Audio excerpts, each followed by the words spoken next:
안녕하세요. 경제재민촉 이유한입니다. 오늘날 우리는 이 4차 산업혁명과 팬데믹으로 기술 대변혁의 시대를 맞고 있습니다. 앞으로 대한민국은 어떻게 이런 변화에 대응해야 할까요?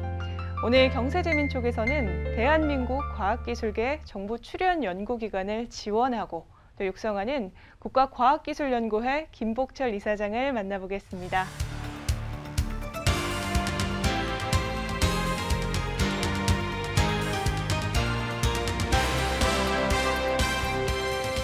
네, 안녕하세요. 안녕하세요. 네. 먼저 시청자 여러분들께 본인 소개랑 국가과학기술연구회 또 소개 부탁드립니다. 네, 안녕하세요. 매일경제TV 경제재민촉 시청자 여러분 안녕하셨습니까? 저는 국가과학기술연구회 이사장을 맡고 있는 김복철이라고 합니다. 간단하게 국가과학기술연구회가 어떤 기관인지를 좀 말씀드리면 우리나라의 과학기술 분야의 출연연구기관들이 25개가 있습니다. 그래서 그 25개 출연연구원들을 종합적으로 이제 지원하고 이제 관리하는 그런 헤드쿼터가 되겠습니다. 그래서 저희가 이제 과기부, 이제 과기정통부 산하 기관들로 되어 있고요. 그다음에 이 정부 출연기관이라고 하면 이 시청자 여러분께서 좀 저게 뭔고 이게 이상하게 생각하실지도 모르겠는데 이 국가에서 재원을 좀 이렇게 출연을 받아서 국가 어떤 공공부문에서 필요한 어떤 연구 개발을 담당하고 있는 그런 과학기술 분야의 어떤 연구를 담당하고 있는 그런 기관들이 모여 있는 곳입니다. 그래서 제일 잘 아시는 부분이 이제 키스트 1966년에 이제 우리나라 최초의 정부 출연연구원으로 만들어진 이제 키스트가 이제 홍릉에 자리 잡고 있고요. 그다음에 이제 큰 기관으로는 애틀이라 그래가지고 한국전자통신연구원. 전자통신연구원은 70년대, 80년대, 90년대 우리나라의 CDMA나 이런 전자교환기 이런 것들 국산화하고 상용화하는데 큰 역할들을 한 출연연구원입니다. 그다음에 원자력연구원, 또 화학연구원, 기계연구원, 여러분들이 이게 단일 연구원 이름들은 많이 들어보셨을 텐데 들어보셨던 연구원들이 전부 정부 출연연구원에 속하는 조직들입니다. 이사님, 저도 전에 과기부에 근무를 좀 해가지고 좀 관심이 있습니다만 지금 25개 연구원이라고 그랬죠. 지금 한 2만 명 정도 근무를 하고 있죠. 지금 저희가 정규직만 한 16,500명 되고요. 그다음에 25개 출연연에 와서 이제 연수 형태로 이제 근무하는 석박사 과정 학생들 이런 분들이 한 3,500명 해서 지금 한 2만 명 조금 넘는 예산 규모도 상당하죠. 예산 규모가 저희가 지금 25개 출연연구원이 1년에 올해 같은 경우 5조 정도 국가 예산을 쓰고 있습니다. 우리 국민들도 기대가 대단히 많잖아요. 우리 출연연구소들이 우리 어려운 일을 많이 해결해주고 국가적인 과제를 먼저 개발해가지고 우리 민간에 보급도 하고 해가지고 아주 관심이 많거든요. 이사장님 이번에 새로 지난해 이사장으로 여기 연구원 출신으로 되셨다면서요? 맞습니다. 처음입니다. 내부 연구원 출신으로는 제가 어떻게 하다 보니까 처음으로 이사장이 되는 영광을 누렸습니다. 축하드립니다. 축하드리고요. 우리 사회도 그렇게 전문가들이 이사장을 하고 이런 체제가 좀 마련돼서 제대로 우리 연구회가 돌아가는 이런 모습을 봤으면 좋겠어요. 이사장님 오셔가지고 큰 일을 여러 가지 벌이고 계시다던데요. 하여튼 큰 일은 아니고요. 어떻든 이제 출연연 출신이 이제 왔으니까 이사장으로 왔으니까 좀 뭔가 더 제대로 해야 되지 않겠나 싶어서 여러 가지 지금 계획들을 세우고 있습니다. 그렇습니까? 특히 우리 연구원들이 그동안에 많이 사기가 떨어졌다고 그러더라고요. 밖에서 감사도 많이 하고 말이야. 돈만 벌어와라 이렇게 하고 그러니까 단기적 과제를 하다 보니까 너무 힘들다고 그런 얘기를 많이 하던데요. 어떻습니까?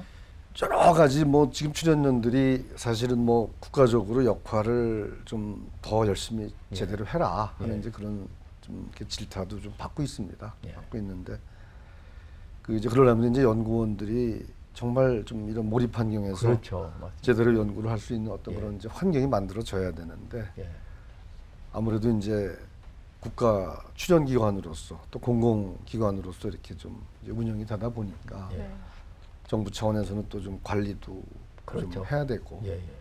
또 어떻게 보면 또 출연연 구성원들이 좀 뭐 도덕적으로 예, 예. 뭐 조금 해이해지는 부분도 사실 뭐 없지 않습니다. 없지 않은데 사실 그런 분들이 많지는 않은데 그렇죠. 예.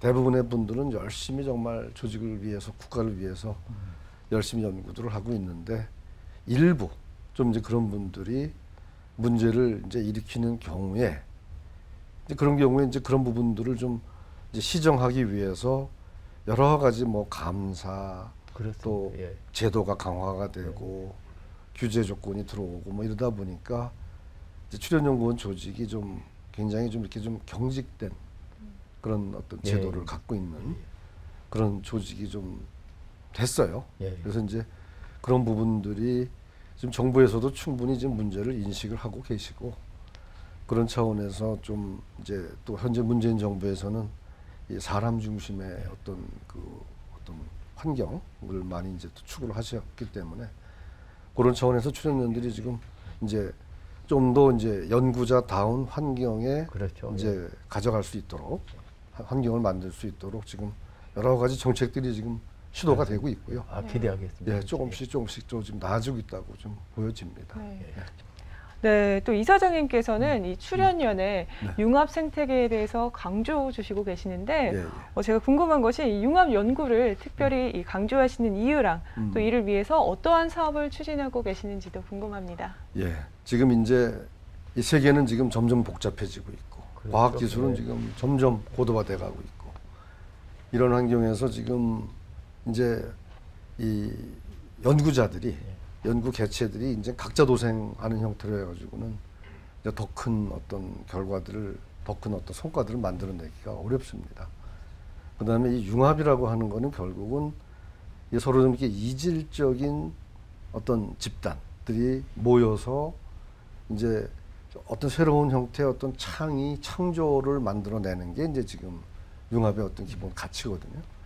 그래서 출연연이라고 하는 조직은 이제 대학 교수님들하고 달리 이제 연구 전문가들이 각 분야별로 전문성을 띠고 있는 연구자들이 이제 모여서 이제 조직적인 연구들을 하라고 만들어진 집단입니다. 그래서 그 출연연 같은 곳에서 이제 좀 뭐 출연연 내부적으로도 그렇고 출연연 간에 이런저런 융합을 통해 가지고 이제는 정말 국가의 중요한 그렇죠. 예, 어떤 문제들 예.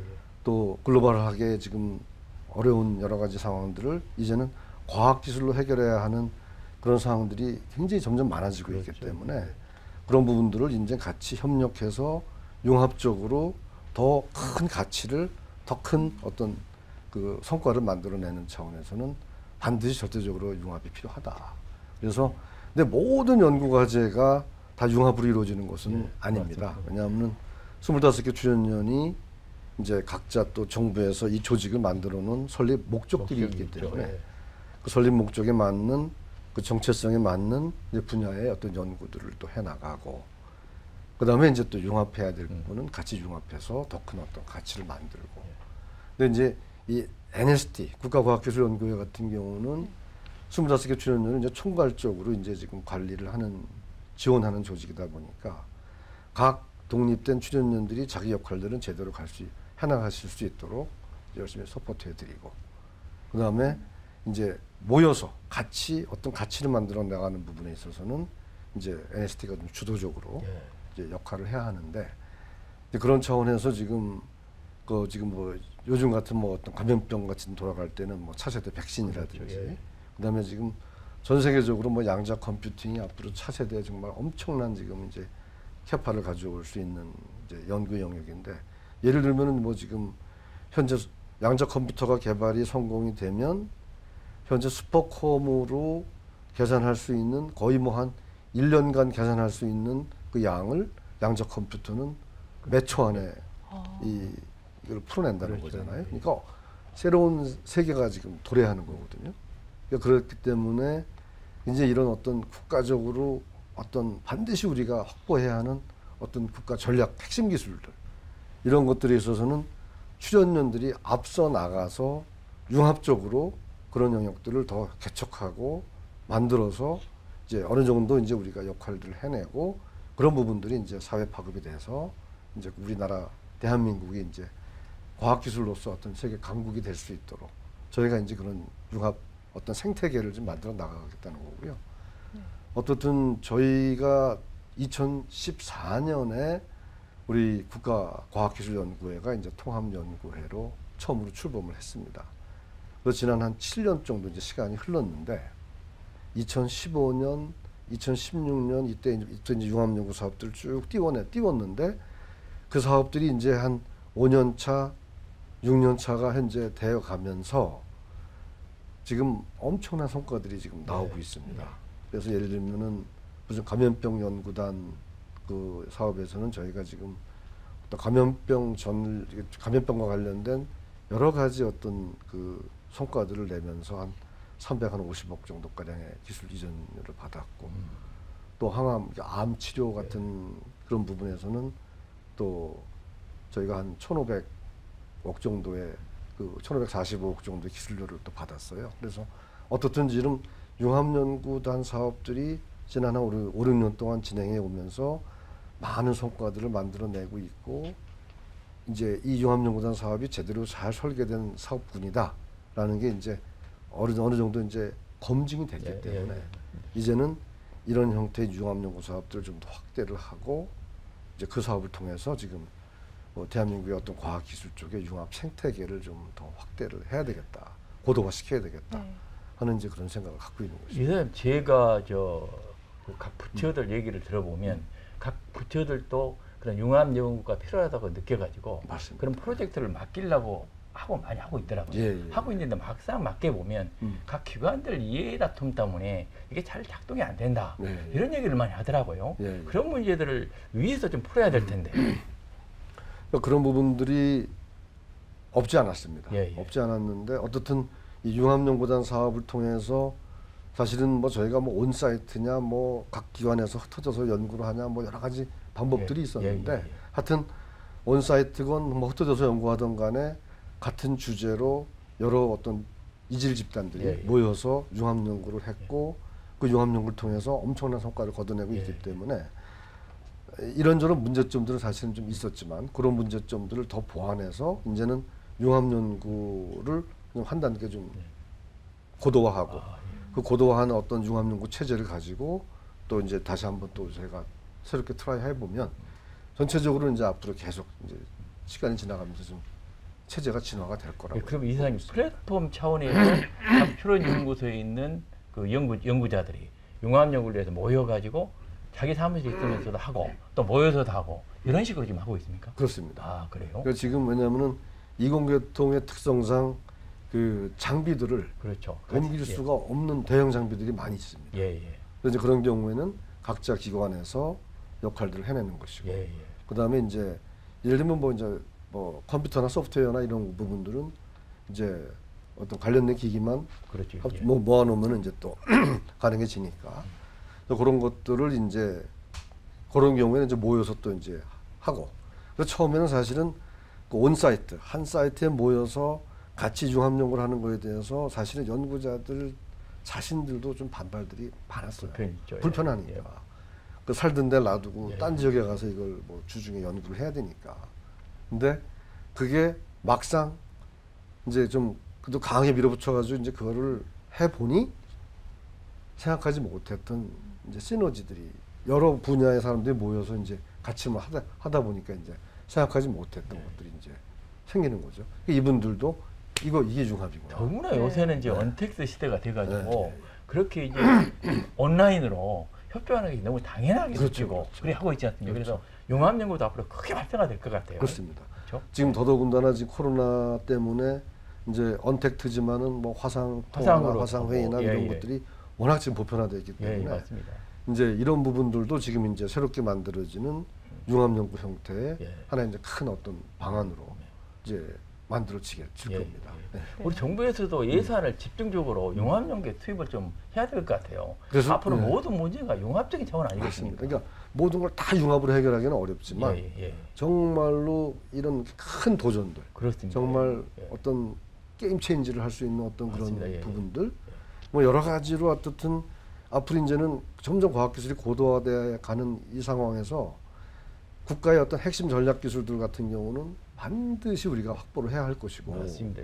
그런 기술을 확보하기 위해서는 융합이 됐건 뭐 독자적이 됐건 이런저런 방법들을 다 동원을 해서 결국은 우리나라가 이제 그 반드시 확보해야 하는 전략 기술들은 만들어 나가야 될 것 같습니다. 거기에 융합 이 연구 방식이 굉장히 큰 어떤 효과가 있을 것이다 하는 뭐 그런 거는 상상할 수 있을 것 같습니다. 또 아까 말씀 주셨다시피 또 요즘 이 코로나로 인해서 전 세계가 이 거대한 변화를 겪고 있습니다. 네, 이사장님께서는 이 앞으로의 미래를 어떻게 바라보고 계시는지와 또 대한민국의 과학기술계가 어떤 역할을 하고 또 무엇을 준비해야 할까요? 하여튼 지금 코로나가 뭐 지금 세상을 지금 많이 바꿔놓고 있습니다. 특히 지금 사실은 2016년에 세계 경제 포럼에서 소위 이제 이 4차 산업혁명이라는 이제 그 첫 그 용어가 나왔고, 그게 결국은 이제 독일에서 스마트 팩토리를 이제 만들어 가면서 이제 그게 나온 얘기인데, 결국 디지털이거든요. 디지털 세상인데, 이 디지털 세상이 지금 어떻게 보면은 아이러니컬하게도 이 지금 코로나를 만나서 더 폭발적으로 지금 이제 그 초연결되는 어떤 그런 세상을 만들어 버렸어요. 그래서 이 코로나 포스트 코로나 이후에 이제 지금 세상은 이제 엄청나게 변화가 될 것이고, 지금 더더군다나 이 포스트 코로나가 또 어떤 그 환경에 관련된 또 새로운 어떤 많은 이슈들을 좀 만들어냈고, 그 와중에 이제 또 지금 지구를 또 지금 살려내야 된다는 어떤 그런 어떤 큰 철학적인 바탕에서 이제 또 지금 탄소 중립이 지금 또 글로벌 이슈가 되지 않습니까? 그래서 지금 이런저런 모든 이슈들이, 문제는 뭐냐면은 그거를 풀어나갈 수 있는 유일한 수단은 과학기술이다. 과학기술이죠. 이제는 다른 어떤 방법보다는 이제 과학기술에서 글로벌 경쟁력을 갖추지 못하면, 이제는 지금 우리가 막 열심히 성장을 하고 대한민국이 성장하고 있지만, 이 과학기술 경쟁력에서 미래의 어떤 어떤 핵심 자산들을 우리가 확보하지 못하면 우리는 결국은 또 낙후될 수밖에 없기 때문에 지금 이제는 그 포스트 코로나 이후에는 과학기술에 대한 어떤 그 영향, 어떤 역할 이런 것들이 이전보다 훨씬 더 이제 커질 수밖에 없을 것 같고, 이제 그런 차원에서 보게 되면은 국가 차원에서 이제는 이 과학기술을, 그동안에는 우리나라 같은 경우에는 좀 급하게 어떤 산업사회로 전환되면서, 옛날 농경사회에서 산업사회로 전환되면서 지금 경제 발전에 많은 어떤 이제 과학기술의 영향력을 이제 많이 이제 확보를 했는데, 이제는 과학기술이 대한민국의 이제 경제개발뿐만이 아니라 미래의 어떤 국민의 삶, 행복 이런 모든 것까지도 다 지금 컨트롤할 수 있는 어제 영역이기 때문에 과학기술 분야의 어떤 그 거버넌스들을 좀 더 잘 만들어서, 어떻게 보면 이제 과학기술이 국가의 어떤 그 경영의 가장 어떤 그 근간이 돼야 된다. 저는 그런 생각을 갖고 있습니다. 그 예를 들어서 지금 조 바이든 대통령께서도 지금 대통령 취임하시자마자 백악관에 지금 어떤 과학자를 MIT 교수님을 모셔다가 이제 과학기술 정책 그 실장을 시키셨고, 그동안에 그 정책 실장은 차관급이었는데 대통령께서 이제 장관급을 격상을 시키셨죠. 그래서 이 미국의 모든 행정이든 과학이든 복지든 모든 것들이 이제는 모든 걸 과학 기반에서 진행하라 지시를 하셨잖아요. 그러니까는 우리도 그런 식으로 대한민국도 이제는 과학기술이 국가의 어떤 국가를 관리하고 유지하는 그런 어떤 근간이 된다.